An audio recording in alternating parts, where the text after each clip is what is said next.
Okay, gamers and gamettes, what is going on? My name is Keysworn, and some of you may know me as Tanek127 Gaming, and welcome back to another video. And guys, in today's video, I want to talk to y'all about New World Aeternum. However, if you want to stay up to date on all things New World, make sure you're liking today's video, subscribing to the channel if you're new, and let's go ahead and get right on into it. So, guys, straight up here on the channel, it's been about a good year or so since we've talked about New World here on my channel. When the game first came out on consoles, I covered it a little bit, gave you guys my first impressions, made a few light guides, showed y'all the class and build I was working with, and stuff like that. Since then, I have started a new character. I have been, playing around with all kinds of different weapons, crafting classes. I've been on and off with the game and stuff like that. And if you want to play with me or hit me up on New World Aeternum, I am playing on the Valhalla server, and my character's name is Alice Kruger. For those who know where that name comes from, let me know down in the comments, and bonus points if you do. But anyway, let's go ahead and talk about New World here in 2025. So, the reason I'm talking about New World in today's video is because I recently went back to it. The MMO scene really isn't too great right now, but especially here on consoles. And as you guys know, consoles are mainly what I play my MMORPGs on. I'm not much of a PC gamer. The gameplay you guys are seeing here in the video is a dungeon run from one of the earlier dungeons in the game, running on Xbox Series S. I purposely did it this way so that way, you guys can see the game running in decent quality on the lowest tier of all the systems. And, for people who may have a very low-end PC who want to play this game and stuff like that, the Xbox Series S is the weakest of all, the next-gen consoles. So therefore, whether you play on PlayStation 5, PS5 Pro, Xbox Series X, or a high-end PC, you're only going to get better than what you're seeing here on the screen. And that's one reason I like to show a lot of my games running on these Series S, because if you could see that the lowest version of the game looks this good, imagine what some of the higher end versions look like. So over the past year, New World has gone through a couple of pretty big changes. Now I'm going to leave links to patch notes and stuff like that down in the video description, because I'm not going to go over all those in detail. But the short version is the game has had, I believe, 2 server merges. I know that there was one coming up recently. I'm not sure if it's happened yet already or if it's getting ready to happen. And also they added a new seasonal system in the game where, there's a seasonal mode that works kind of like, like ARPGs, games like Path of Exile, Diablo. You can start a new character every season, earn different rewards and all that fun stuff. There's a seasonal option that you can play. And they've also added some new PvP modes, and they've been working on PvP a lot. So that is a good thing for you PvPers out there.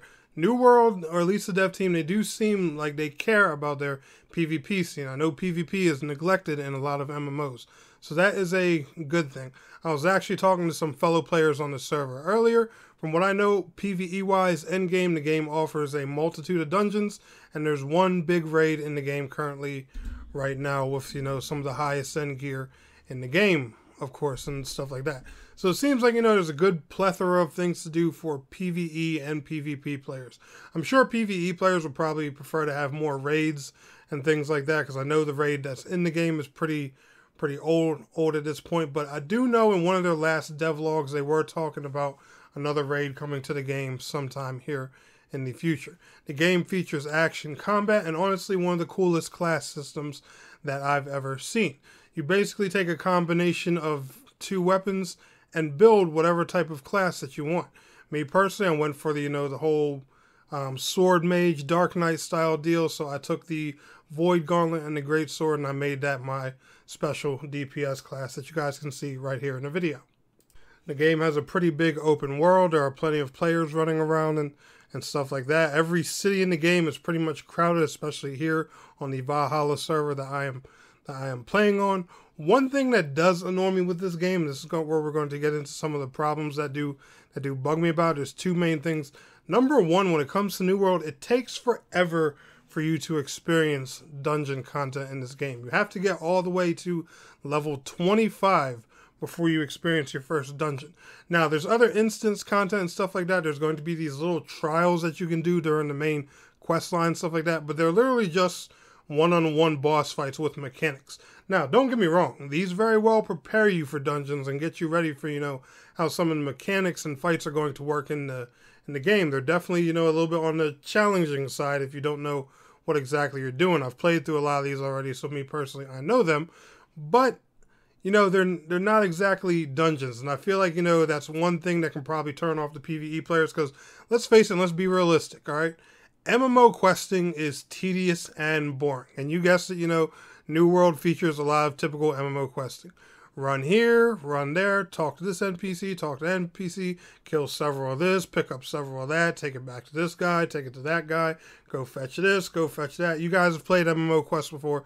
You know how they work. While the game tells you the storyline, shows you what's going on in the world and stuff like that.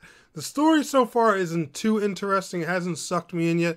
Now, guilty, I'm not going to lie, I have skipped through some of the cutscenes because I was more so, you know, just trying to get caught back up into the game to where I was on my new character. However, as I look at some more of the cutscenes, you know, later on and stuff like that, there are some little interesting tidbits that I am curious about. So I'm not going to say the story's bad, but it just personally hasn't caught my attention just yet. And when it comes to New World Aeternum, the only other gripe that I have with this game is the character creation and visuals. Now, the graphics and the visuals, they aren't terrible, but the character creator in this game is some of the most basic looking, simple stuff I have ever seen. Now, don't get me wrong, there's a variety of faces, there's a variety of hairstyles, there's a variety of makeup, there's different skin colors, but it's just really, really basic. It's like hairstyle, hair color, face, makeup, eye color, class, name, boom. That's it. It's, you know, it's real simple. There's no body sliders. There's, you know, sliders for the faces. There's no really super detailed faces or anything. That I just feel like, you know, with the kind of tech and technology, you know, that we're using here in 2025, the character customization in this game could be a lot better. But like I said, guys, the combat's fun. The music in the game actually isn't half bad. The classes are a lot of fun to play. There's plenty of crafting, there's guilds, there's player housing, there's all kinds of cool stuff for you to do in this game. And the cool thing is, it's a retail price game, so, you know, and it just gets free updates. So essentially, you know, just like a live service kind of thing. There's no subscription model or anything like that. There's an in-game shop.